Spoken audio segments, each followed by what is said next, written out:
बिस्मिल्लाहिर्रहमानिर्रहीम, अस्सलाम वालेकुम। आज मैं आपके साथ कोफ्ते की रेसिपी शेयर करने जा रही हूँ। बीफ के कोफ्ता जो होता है ना, उसकी मैं रेसिपी बनाऊँगी, आपके साथ शेयर करूँगी। मैंने जो उसका बीफ का कीमा था ना, वो मैंने अच्छे से मैश कर लिया हुआ है। इसको मैंने मशीन के साथ ही इसमें सारी इंग्रेडिएंट्स डाल दी थी, जो भी लहसुन अदरक ये चीज़ें मैंने डाल दी थी। अब सिर्फ मैंने नमक मिर्च जो हस्बे ज़रूरत मुझे चाहिए ये चीज़ें मैं डाल रही हूँ इसमें, हल्दी भी और सूखा धनिया और ज़ीरा पाउडर ये मैंने इसमें डाल दिया। और इसको मैं इसी तरह बर्तन में ही जो कुंडी डंडा होता है ना, डंडे की मदद से मैं इसको पीस लूँगी। और मज़ीद मैं इसको लेसला सा बनाऊँगी ताकि ये हमारे अच्छे से कोफ्ता के लिए ये जो इसका पेस्ट है वो रेडी हो जाए। तो मैं इसको अच्छे से कूट लूँगी और जो मज़ीद इसमें रेशे से आ जाएंगे, क्योंकि जितना बारीक कीमा होगा तो उतने ही अच्छे बनेंगे।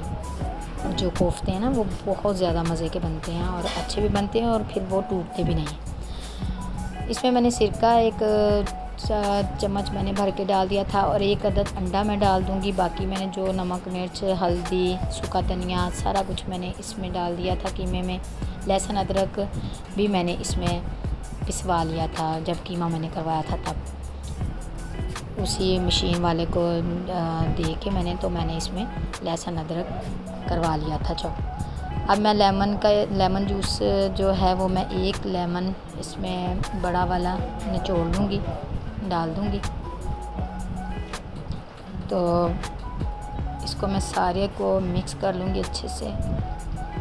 इतना इसको मिक्स करना है ताकि ये इसमें अच्छे से जो भी मसाला है, जितने भी मसाला जाते हैं वो अच्छे से इसमें मैश हो जाए।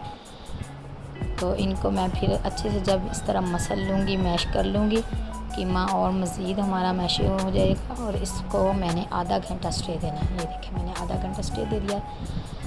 तो मेरे ये कोफ्ते रेडी मैंने कर लिए हैं। इनको आप छोटे भी बना सकते हैं, बड़े भी बना सकते हैं, ये आप पे डिपेंड है कि आपने किस तरह की लुक लेनी है, किस तरह का ये लेना है। तो बाकी मैं इसमें प्याज जो है मैंने अब इसका मैं तड़का तैयार कर लूँगी।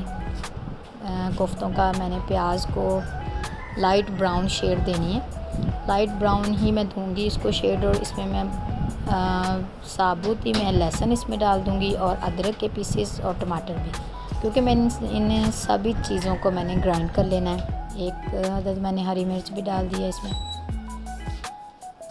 ये हल्के से सौते हो जाएंगे, खुशबू छोड़ देंगे तो मैं फ्लेम को बंद कर दूंगी और मैंने एक ग्राइंडर मशीन के साथ इसको ग्राइंड कर लेना है। ये मैंने दही की एक कटोरी भर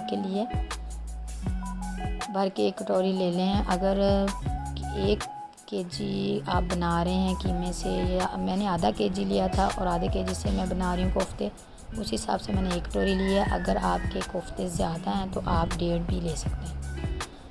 ये सब्ज़ मिर्च अभी मैं यहाँ पे स्किप कर दूँगी, इसको निकाल दूँगी। मुझे ये इस तरह ही चाहिए थी फ्राई में।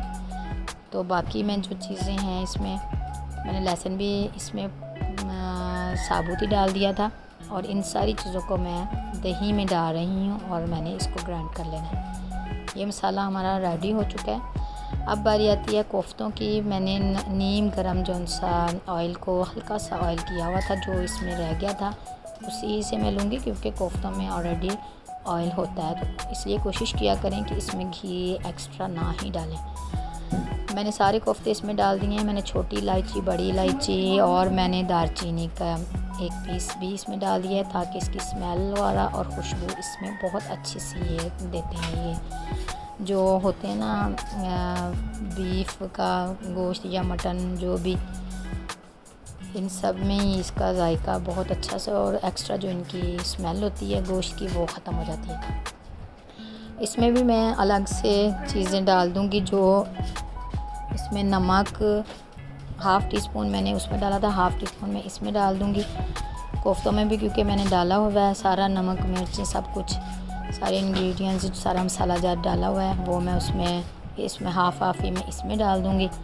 अच्छे से इनको मैं फ्राई कर लूँगी और जब ये मैं पलट दूँगी ना तो अब ये इंशाल्लाह टूटेंगे नहीं। ये जुड़ गए हैं अच्छे से, और इसके एंड पे जब ये अच्छे से फ्राई हो जाएंगे कोफ्ते, तो मैं इसमें जो मसाला मैंने ग्राइंड किया हुआ था, लहसुन, अदरक, दही, जो भी चीज़ें थी वो मैंने डाल दी हैं। बस बहुत जल्दी आसानी के साथ ये रेसिपी रेडी हो जाती है। तो ये देखें, इतनी सी ग्रेवी में ये बड़े मज़े के बन गए हैं।